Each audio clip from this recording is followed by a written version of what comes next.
C'est une très belle question. C'est une question qui nous a été posée en en fin d'études.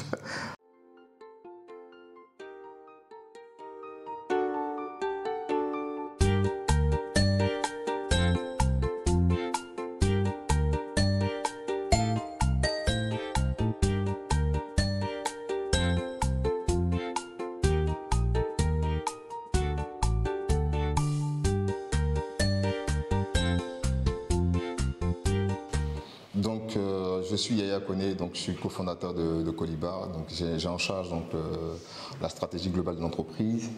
En termes de parcours, j'ai un M2 donc en littérature anglo-irlandaise donc à l'université de Caen. Et j'ai passé 4 ans, 4 ou 5 ans donc en tant qu'enseignant chercheur à l'université de Caen et à Abidjan, accessoirement dans le domaine de la littérature. Et puis après, je fais un saut, on va dire à 360 degrés. Donc j'ai intégré HEC pour faire un certificat, pour pouvoir renforcer mes compétences sur la partie management et finance. Ouais. Voilà.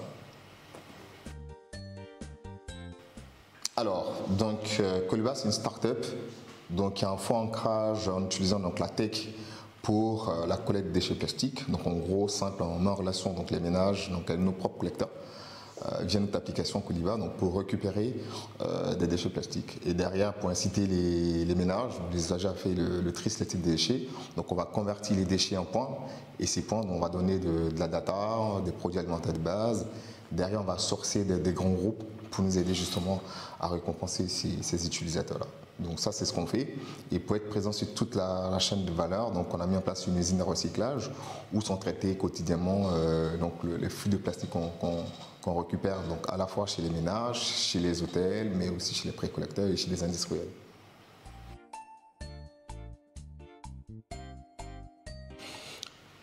Non, c'est clair qu'aujourd'hui, on remarque la volonté, en tout cas de cette école-là, de pouvoir en tout cas s'étendre aujourd'hui sur d'autres régions du continent, pas forcément en France, et notamment en Afrique francophone avec un bureau à Abidjan.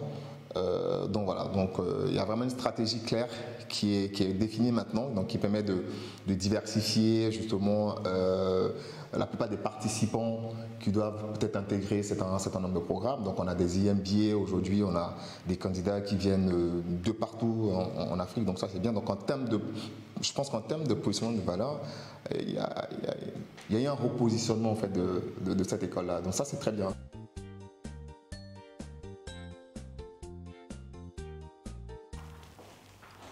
Ouais, je pense que de plus en plus, on a des acteurs qui ne sont pas forcément liés directement à ces sujets-là, qui sensibilisent aussi les acteurs locaux, surtout à travers les gamins.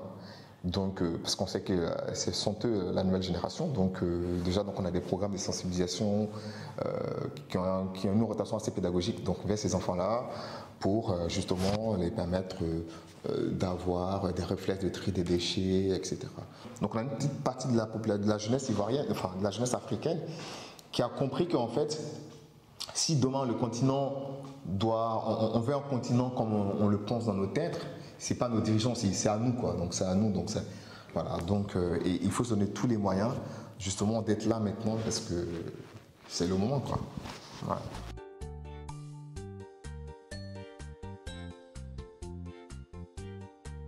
Je pense que déjà il faut connaître avant de se lancer pour moi, avant de se lancer dans un projet, peu importe en Afrique ou dans un pays comme la Côte d'Ivoire, déjà il faut connaître le marché. C'est important, avoir une idée de la taille de marché. Est-ce que la solution qu'on propose, c'est une solution qui cadre avec les réalités des gens? Parce que généralement, on peut faire des études en France ou aux États-Unis, partout. Quand on arrive, on est carrément déconnecté parce qu'on ne prend pas en compte la réalité des gens. Un projet qui est considéré comme innovation en France peut ne pas être innovation en Côte d'Ivoire parce que les personnes n'ont pas les mêmes mentalités ou les personnes n'ont pas les mêmes vécus. Donc ça, il faut connaître, ça c'est une première barrière. La deuxième barrière, c'est le facteur risque des pays. C'est très important. Vous savez qu'on est dans une partie de l'Afrique de l'Ouest où la question de risque est très présente parce que risques politiques, social, culturels, etc. Donc c'est des choses qu'il faut vraiment s'imprégner avant de se dire que bon voilà, je viens lancer un projet comme ça. Après, je pense qu'en Afrique, il y a tellement d'enjeux aujourd'hui hein, que tout reste ouvert. Et ce qui est fou, c'est que les marchés sont assez vierges, quoi. Donc tout est à faire tout est à refaire en Afrique et je pense qu'il y a une grosse opportunité à saisir dans ce sens-là. C'est juste qu'il faut bien affiner son projet, il faut connaître son marché, il faut connaître le milieu et puis voilà.